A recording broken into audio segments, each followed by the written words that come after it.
Halo, halo, apa kabar Anda semua? Kembali berjumpa dengan saya Sunarif dan Bung Rocky Gerung ya dari Rocky Gerung Official Forum News Network. Bung Rocky, banyak sekali kita update peristiwa hari ini dulu ya sebelum kita ngomongin main course-nya, kita bikin appetite-nya dulu ya.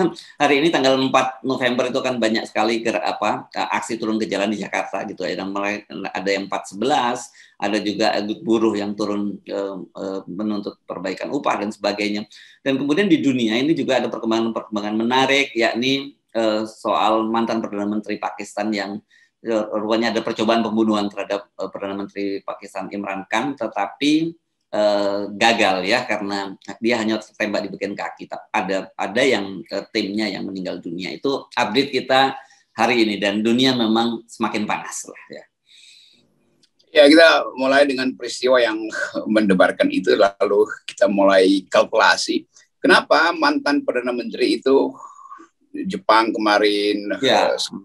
Pakistan itu masih dimusuhi orang, itu masih ada dendam gitu.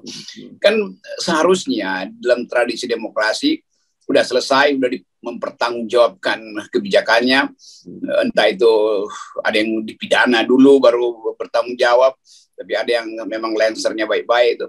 Tetapi rasa keadilan sosial itu ternyata membekas di dalam itu. Dan apapun itu, dendam pribadi segala macam itu diarahkan pada seseorang yang menyebabkan kesulitan kehidupan dari mungkin cuma satu orang rakyat yang merasa kesulitan kehidupan. Apalagi kalau banyak rakyat yang merasa kepemimpinan seorang presiden di masa lalu itu penuh dengan penipuan, penuh dengan manipulasi itu. Jadi yang kita sebut dimensi keadilan, dia lebih panjang dari tahun pemilu tuh. Dia akan ada dalam benak orang, apalagi kalau dia berhadapan dengan situasi real pada satu saat yang kemudian dia ingat ini akibat dari kebijakan-kebijakan lalu, akumulasinya kita hadapi sekarang sebagai rakyat. Itu yang menyebabkan pembunuhan politik itu berlangsung terus. Kendati seseorang udah dilengsarkan. Sebaliknya ada yang udah dilengsarkan karena korupsi, tapi kemudian diingat kembali bahwa dia punya poin dalam membuat masyarakat itu merasa lega dibandingkan dengan yang sekarang. Itu yang terjadi misalnya pada Presiden Lula di Brasil kemarin. Ya. Jadi selalu ada perspektif yang menetap dalam sejarah, yaitu ingatan, memori kolektif yang memungkinkan orang memuji ulang sang pemimpin atau bahkan mengintai dia kendati dia bukan lagi pemimpin. Nah, itu pelajaran buat Indonesia tuh. Ketika kita lagi kasak kusuk untuk bikin pemilu, sebetulnya di belakang itu ada kalkulasi. Ini calon berikutnya akan punya dendam atau tidak terhadap yang sekarang. Mungkin calon berikutnya akan jadi penerus yang sekarang. Tetapi rakyat merasa bahwa bukan itu yang harus dibereskan, tetapi kejahatan di masa lalu. Jadi bagi saya, memori kolektif itu atau past event itu, hal yang sudah lampau itu akan terbawa kembali ke dalam masa kini, ke dalam current situation, bila keadaan hari ini memberi kesan bahwa ini disebabkan oleh yang ada di belakang. Jadi itu juga harus saja kita sebut bahwa ini juga sinyal atau warning bagi Pak Jokowi, karena ketika beliau lengser tetap aja ada orang yang dendam, tetap aja ada orang yang tidak merasa diuntungkan atau bahkan merasa tersingkir di dalam politik Pak Jokowi selama 7 tahun. Itu yang mesti kita bayangkan sebetulnya, bukan sekedar nyari capres yang hasil manipulasi atau hasil koalisi yang tukar tambah. Ya, oke, kita teruskan ya berkaitan dengan tadi itu dengan geopolitik global itu berkaitan dengan G20 yang akan segera berlangsung di Indonesia. Zelensky misalnya sudah menyatakan bahwa dia tidak akan hadir kalau Presiden Putin hadir, dari Rusia hadir. Sementara Presiden Putin meskipun dia menyatakan bahwa dia saling menyebut saudara dengan Pak Jokowi gitu, tapi kemungkinan dia juga kehadirannya juga belum pasti gitu. Bung Rocky, dia menyatakan dia memastikan bahwa akan mengirim delegasi tertinggi untuk KTT G20 di Bali. Tetapi untuk kehadiran dia sendiri dia menyatakan mungkin dia hadir. Nah, menurut saya sebenarnya kan bagaimanapun ini kalau kehadiran Putin ini tentu saja prestise ya bagi Pak Jokowi ya dibanding ke Zelensky. Kalau Zelensky ini kan lebih pada satu kredit tertentu bahwa Indonesia punya peran dalam perdamaian. Kira-kira begitu ya yang saya bayangkan. Ya, kalau kita lakukan preliminary analisis pendahuluan awal, artinya ada sinyal dari Zelensky bahwa dia protes bahwa Indonesia berpihak pada Rusia, kira-kira begitu. Dan protes Zelensky itu artinya konsultasi dengan NATO. Konsultasi dengan NATO artinya sinyal dari Amerika Serikat. Jadi sebetulnya Amerika Serikat lagi menekan Indonesia melalui NATO, Junto Zelensky, untuk balancing di dalam politik G20 nanti itu. Karena terkesan Indonesia itu kasih porsi yang lebih banyak pada Rusia daripada pada Ukraina dalam soal kemarin. Kendati memang dianggap bahwa Indonesia berusaha mendamaikan, iya, tetapi faktor luar negeri bukan cuma itu masalahnya itu. Tetap bagi Amerika tekanan pada Indonesia adalah Anda mau berpihak pada siapa dalam politik Ukraina, itu faktor kecil di dalam perubahan geopolitik dunia itu. Tetap Cina akan tuntut Indonesia di dalam soal Ukraina. Itu di belakang Ukraina ada Cina, di belakang perang maksudnya Rusia Ukraina ada Cina di situ, dan proksi Cina di Ukraina adalah Rusia, atau sebaliknya proksi Rusia di Ukraina adalah Cina tuh. Jadi backup itu yang akan jadi komplikasi dalam mengatur delegasi mana yang akan disambut duluan di G20 itu. Ya. Dan itu pasti dalam 1 minggu ini kan terbaca kesibukan pemerintah, Departemen Perhubungan, kalangan militer, intelijen yang masuk bolak-balik ke Bali hanya untuk mengatur misalnya parkir pesawat Biden di mana nanti. Presiden Rusia minta supaya anggota security itu ditambah, dikasih hotel khusus. Kan pusing itu, ngatur begituan aja kan. Jadi dari segi permainan opini dunia, Indonesia itu diuji, mampu nggak menyelenggarakan sebuah perhelatan dunia yang bisa menjamin keamanan, bisa menjamin tidak terjadinya senggol-senggolan intelijen antara Rusia dan Amerika nanti misalnya. Itu rumit sekali itu. Ya. Oke, dan itu saya membayangkan bahwa itu kelihatannya Rusia memang nggak akan datang tuh, karena dia akan minta diperlakukan lebih istimewa dibanding Amerika. Amerika juga lakukan tekanan yang sama. Itu saya kira di atas kertas. Dan sekarang ini juga kita dengar ada semacam psiword juga kan, karena spekulasi kesehatan Presiden Putin itu kan juga mulai semakin kencang itu, dan kemarin ada katanya dokumen intelijen yang membocorkan kesehatan Putin gitu. Tapi ini harus dilihat juga bagian dari psiword internasional gitu antara blok barat dengan Putin. Ya itu cyber itu akan jalan terus, bahkan mungkin akan disusun bagaimana misalnya kalau Biden berpapasan di dalam ruangan sidang tuh, siapa yang mesti kasih sinyal supaya yang sana lewat sini, yang sana lewat situ tuh. Jadi kira-kira yang Ukraina itu lebih cepat memberi sinyal bahwa kami nggak ingin ada Rusia, kira-kira begitu. Oke. Bukan dia nggak mau datang, dia nggak ingin Rusia ada tuh. Mari kita ngomongin G20, itu kaitannya dengan masalah domestik ya. Ini saya banyak kali dikirimin ini ada flyer gitu ya, bahwa ternyata gitu ini anunya flyer yang muncul ya, bahwa disebutkan bahwa G20 itu berhasil mengumpulkan Financial Intermediary Fund ya, FIF ini. FIF, 1,4 miliar dolar, dan dana ini akan digunakan untuk pembiayaan kesiapsiagaan pencegahan dan respon pandemi di masa depan.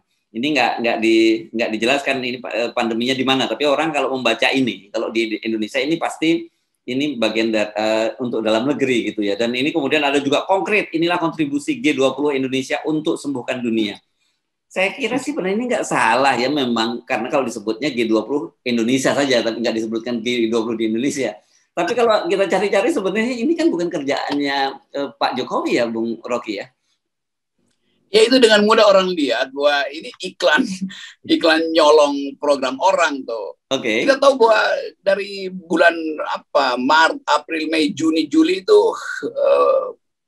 bukan bangsa-bangsa, World Bank itu udah lancarkan mengumpulkan uang itu, dia bujuk, bahkan korporasi dibujuk supaya kasih dana buat FIF itu tuh, Financial Intermediary Fund tuh. Jadi semua prestasi yang memungkinkan Indonesia dianggap oleh dunia karena harus pameran prestasi di G20 itu nggak ada lagi filternya tuh. Mestinya kita malu, kita mengklaim sesuatu yang bukan kita lakukan tuh. Nggak ada Indonesia mengumpulkan dana segitu, itu proyek Bank Dunia itu. Jadi sekali lagi jangan pasang poster yang hanya untuk memviralkan sesuatu atau mendorong. Ini kan nantilah buzzer ini akan bilang tuh Presiden Jokowi karena dia ketua G20 dia berhasil mengumpulkan 1,4 miliar dolar. Itu kita mau cari di mana proyek itu, apa proyek BUMN. Itu proyeknya World Bank, dan semua orang tahu bahwa itu adalah hasil dari upaya World Bank untuk membujuk negara-negara maju menyumbang, membujuk korporasi lewat CSR. Jadi janganlah bagian-bagian bohong itu dipamerkan terus. Jadi ini semacam poster gede-gedean yang lagi ditebar di seluruh dunia itu. Saya datang ke Galunggung segala macam, banyak poster terima kasih Pak Jokowi, BLT, bansos segala macam. Nggak ada yang pernah buktikan bahwa itu nyampe ke rakyat apa enggak tuh. Padahal sebetulnya data dari macam-macam LSM itu dana BLT itu dikorupsi sampai banyak betul kepala desa yang kena korupsi itu, yang kadang-kala dibiarkan supaya memilih partai tertentu yang mengedarkan BLT itu kan. Jadi kelihatannya bahwa poster-poster yang bertebaran entah itu di tingkat global dalam rangka menyambut G20 maupun di tingkat lokal dalam rangka mempromosikan prestasi Presiden Jokowi BLT, itu mungkin dibuat oleh relawan-relawan yang sedang menjilat pada Pak Jokowi itu bahayanya tuh. Jadi satu waktu Pak Jokowi akan diprotes sebetulnya, ini kok Anda klaim ya, demikian juga soal BLT, kok nggak ditulis di situ berapa banyak yang dikorupsi. Bukan Pak Jokowi wajahnya senyum-senyum bagi BLT dan bantuan upah segala macam itu. Jadi begitulah dalam ketiadaan konsep, maka semua punakawan di istana itu memanfaatkan prestasi semu itu untuk dipamerkan. Itu prestasi semu yang dipamerkan. Menarik. Ya, prestasi semu. Tapi mari kita coba pelan-pelan dikit nih, Bung Rocky, karena tadi ada gabung. Ini kan ada dua fakta yang berbeda nih, walaupun sebenarnya akhirnya kesimpulan kita sama gitu ya. Satu tadi itu ya, benarnya Anda bisa lihat nih, ini viewer kita ya, poster-poster yang udah mulai bertebaran nih soal klaim dari tadi itu yang financial intermediary fund tadi yang dilakukan oleh Bank Dunia, tapi kemudian ini secara halus di spin bahwa itu seolah-olah itu prestasi dari pemimpinan Indonesia itu. Nah itu saya penasaran memang, dan ternyata kemudian ini kita ketemu nih, saya ketemu linknya nih Bung Rocky yang dari World Bank Project ya, Project World Bank ini. Nah ini memang jelas di sini, jelas di situ ini artikelnya ini pada tanggal 30 Juni nih 2022, jadi sudah sebelum itu akhirnya muncul itu satu ya. Ini saya nggak tahu, mudah-mudahan ini bukan kerjaan Pak Jokowi, ini hanya kerjaan tim Pak Jokowi dan buzzer gitu yang menyebar keberhasilan semua yang tadi disebut klaim semua. Yang kedua ini, Anda bisa saksikan ini poster-poster baliho lah kita nyebutnya, yang terkesan memang tidak didesain bahwa itu serius banget dari negara gitu, seolah-olah itu adalah inisiatif dari rakyat. Tapi yang menjadi pertanyaan ini yang Anda lihat ini di Cinere, ini di Jakarta Selatan ya, Cinere ini ya, Depok kalau Cinere itu ya. Tapi Anda sendiri waktu ke Galunggung Anda ketemu juga ya poster-poster yang sama ya. Oke. Dari Sentul itu di Sentul itu yang bahkan wilayahnya Gerindra itu penuh dengan poster itu. Demikian juga di Jawa Barat yang di mana suara presiden itu jatuh di Jawa Barat kan. Gerindra menang banyak di Jawa Barat itu. Bupati-bupatinya, wali kota Jawa Barat itu penuh dengan baliho itu tuh, dan itu betul-betul di pematang sawah, di pinggir hutan ada itu. Jadi saya bayangkan ini pasti oligarki yang pasang itu. Karena agak sulit kita bayangin bahwa itu dipasang oleh istana itu. Jadi masif ya gitu ya. Iya, masif sekali. Jadi buat apa istana pasang kalau Presiden Jokowi udah berkali-kali pidato tuh. Jadi tiba-tiba kok ada upaya untuk mengelulukan kembali Presiden Jokowi. Jadi itu yang kita anggap sebagai ya permainan komunikasi massa yang bodoh itu kan. Karena orang tahu ini apa isinya tuh. Sementara begitu orang Google sedikit, coba Google aja BLT dan kepala desa tuh, itu banyak betul yang masuk bui itu kan. Jadi hal-hal yang semacam ini yang juga tadi prestasi Bank Dunia diklaim oleh Indonesia dengan sangat tipis sebetulnya. Oh ini konkret di mana itu 1,2 miliar dolar. 1,4 miliar US dollar ya. Yes itu. Lalu dianggap bahwa ini prestasi. Jadi jangan berbohong lah itu. Bilang aja bahwa itu World Bank di dalam G20 nanti akan melaporkan pengumpulan dana itu, dan Indonesia kebetulan G20 maka Indonesia mungkin sekali akan diminta untuk mendistribusikan. Tapi jangan bilang itu dikumpulkan oleh Presiden Jokowi kan. Orang gimana uang dunia dikumpulkan oleh Presiden Jokowi itu sama dengan klaim bahwa Ukraina berhasil didamaikan oleh Presiden Jokowi. Jadi Pak Jokowi sendiri dijebakkan di situ tuh oleh para penjilat yang ya ini kedunguan publik aja.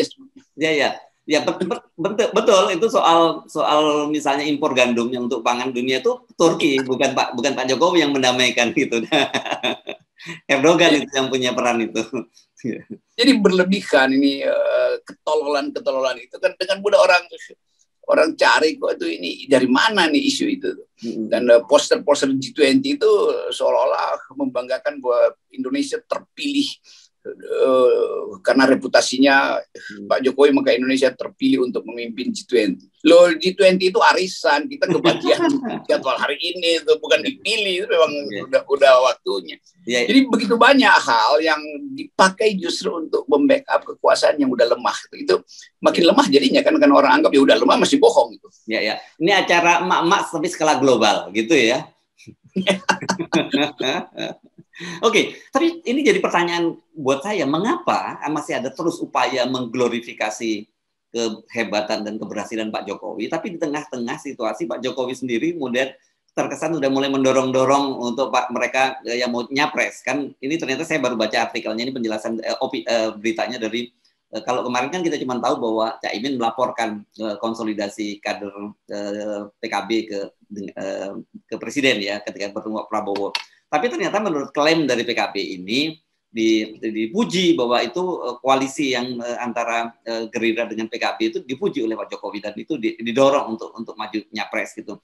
Dan kemudian di satu sisi juga KIB juga didorong oleh Pak Jokowi untuk segera mengumumkan siapa capresnya gitu.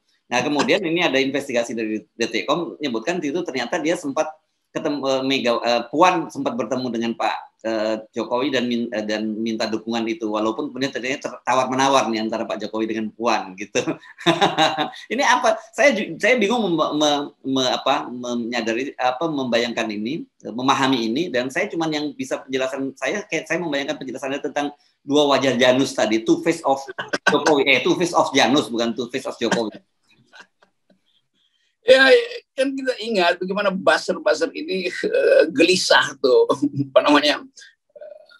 cacing yang kepanasan yang takut ntar nggak dapat air kan tetap Pak Jokowi mempermainkan isu ini kan. Kadang-kala dia pergi ke Ganjar, sekarang dia seolah-olah pergi ke Prabowo, Caimin tuh. Dan buzzer ini mulai merasa bahwa nggak akan kebagian proyek mereka tuh. Kan demikian misalnya dari awal kan buzzer ini udah kehilangan harga diri tuh, karena akhirnya orang yang paling mereka benci Prabowo Subianto itu masuk dalam kabinet Jokowi kan, lalu mereka berupaya cari penjelasan kenapa mereka harus terima Pak Prabowo tuh. Yang dulu bahkan saya bilang kenapa kalian nggak usir Pak Prabowo, kan kalian musim Pak Prabowo, kenapa diterima di istana kan. Jadi sebetulnya ini karena mentalnya keropos dan mental konsumtif, buzzer ini merasa Pak Jokowi jangan dong jadiin sinyal-sinyal kadrun itu sebagai potensi kan aneh sinyalnya kadrun. Prabowo juga di awalnya sinyalnya kadrun dan Pak Prabowo belum pernah jadi cebong sebetulnya kan, tapi Pak Prabowo dia mungkin dapat inspirasi untuk menguji di mana daya tahan bangsa ini kalau dia menggandeng Caimin tuh. Dan Pak Prabowo pulang dari Amerika, lalu ada kesan bahwa mungkin Amerika jadikan Prabowo sebagai proksi, lalu kalangan cebong yang masih beroperasi ini dalam bentuk buzzer mulai gelisah lagi itu, bahwa mereka akan tersingkir di dalam permainan ke depan. Dan akhirnya terlihat bahwa Pak Jokowi yang memang belum punya calon, padahal buzzer ini udah menganggap Jokowi udah pasti dengan Ganjar tuh. Nah ternyata Jokowi bilang enggak, saya juga Caimin silahkan, Erlangga silahkan. Jadi Ganjar akhirnya juga jadi semacam ya dipimpong kiri kanan tuh. Nah yang jadi meja pimpongnya yang ditimpa terus oleh bola itu ya buzzer ini kan. Jadi buzzer udah bersiap-siap merayakan Ganjar dan menganggap Jokowi udah final pada Ganjar. Tiba-tiba Pak Jokowi bilang ya silahkan Caimin. Pak Prabowo bahasanya blingsatan. Nah, blingsatan kenapa dia blingsatan? Karena otaknya adanya di ekor cacing itu. Iya. Kan cacing yang blingsatan. Ya, jadi ini menurut Anda yang soal klaim Bank Dunia segala macam itu kerjanya buzzer ya, bukan Pak Jokowi ya, Bung Rocky ya. Kelihatannya buzzer juga nih yang mau supaya terlihat bahwa Jokowi berprestasi. Jadi kasihan Pak Jokowi itu ditelantarkan sebetulnya oleh ambisi dia sendiri, lalu ambisi dia itu dimanfaatkan oleh para buzzer untuk nempel di situ. Dan Pak Jokowi tiba-tiba sadar, wah jangan saya dimanfaatin dong. Nah, dia mulai kasih sinyal Pak Prabowo, dan masuk akal kalau Pak Jokowi kasih sinyal pada Pak Prabowo, karena Prabowo punya akses lebih dari Ganjar dalam soal hubungan internasional. Ya, ya. Ini sekarang justru dituntut untuk memperhatikan variabel hubungan internasional. Nah, itu sebetulnya yang menyebabkan kegelisahan atau belingsatannya si cacing-cacing basar ini. Ya, tapi gini loh Bung Rocky ya, ini di era post-truth ini yang kita sebut sebagai echo chamber gitu ya, itu orang percaya banget loh Bung Rocky, karena ketika misalnya kita bicara soal konten-konten begini, beberapa bulan yang lalu, waktu Pak Jokowi ke Rusia dan Ukraina itu, saya kemudian dibombardir, dikirimin video-video bagaimana bahwa hebatnya Pak Jokowi dan dia akan dicalonkan sebagai pemenang Nobel dan juga sebagai calon sekjen PBB setelah dia lengser dari presiden. Saya jujur nggak bisa membayangkan bagaimana kok bisa dalam situasi semacam ini orang tetap percaya hal semacam itu. Ya, saya lebih percaya kejujuran mencalonkan Ganjar pada saudara Noel Ebenezer. Ya. Dia jujur, dia mengatakan bahwa memang dia mau Ganjar, tapi bukan dengan cara tadi echo chamber itu tuh. Kan ada juga kelompok Ganjaris yang justru memanfaatkan Ganjar untuk mengeruk uang dari Ganjar kan. Dan mereka ini yang ingin mendekatkan Ganjar dengan Pak Jokowi itu. Nah, kalau si Noel, saya kenal cara berpikirnya. Dia pro Ganjar karena dia punya cara melihat Ganjar, tapi dia nggak mau Ganjar itu jadi bonekanya Jokowi kan. Iya. Jadi cara berpikirnya beda tuh. Ada Ganjaris yang kayak cacing gitu, belingsatan. Ada Ganjaris yang betul-betul tulen. Nah, Noel ini tulen. Nah, lebih baik kita dengar keterangan Noel daripada baser Ganjaris yang sekedar pamer di TikTok atau foto-foto seolah-olah ada persiapan supaya Ganjar dihidupkan oleh seluruh Indonesia. Padahal kita tahu tuh di daerah-daerah Sumatera itu nggak ada suara Ganjar selain suara dari relawan yang kasakusuk sogok menyogok jurnalis daerah supaya dinaikkan headline itu. Itu bagian buruk dari demokrasi kita tuh, yaitu memuja sesuatu yang sebetulnya kosong. Ya, nah clear ini. Saya perlu tambahkan lagi sedikit Noel, dan kita bisa sangat menghormati meskipun kita beda pilihan, katakanlah gitu ya, beda perspektif dalam melihat pemerintahan Jokowi, kita bisa menghargai dia karena dia sendiri juga misalnya dalam kasus kita masih ingatkan lagi bagaimana dia kehilangan kursi komisaris BUMN karena dia membela Munarman gitu, memberikan kesaksian bahwa Munarman itu bukan radikal, bukan teroris gitu. Iya, ini Noel ini contoh dari aktivis ya 98 yang punya konsistensi, itu integritasnya. Bahwa dia berbeda pemikiran dengan banyak orang, itu urusan politik. Tetapi di dalam dirinya ada sesuatu yang teguh gitu, bahwa jangan hanya sekedar ingin menjilat atau menunggu dapat remah-remah dari oligarki itu. Dan dia akhirnya dia nggak punya uang lagi sekarang karena gajinya di BUMN sebagai komisaris batal, tapi dia nggak peduli kan. Nah, orang-orang semacam ini yang justru kita anggap sebagai musuh yang bermutu gitu kan. Ada musuh yang nggak bermutu tuh, yang berupaya untuk kasakusuk, mempermainkan opini publik, mengolok-olok dengan Islamofobi itu, dan mereka masih produksi Islamofobi, takut bahwa bangsa ini misalnya akan masuk dalam jebakan politik Islam tuh. Lu apa gunanya tuh? Jadi selalu di dalam teori, semakin orang takut pada identitas, sesuatu identitas, semakin dia memperkuat identitasnya sendiri tuh. Yes. Kan di situ dungunya tuh. Ya, oke. Nah, obrolan soal politik identitas kita akan lanjutkan nanti. Jadi jangan lupa kita nonton yang sore nanti ya. Kita akan ngobrolin tentang politik pasangan Bung Rocky, dan kita flat kawal dengan 0% ya. Mantap, 0% adalah identitas demokrasi.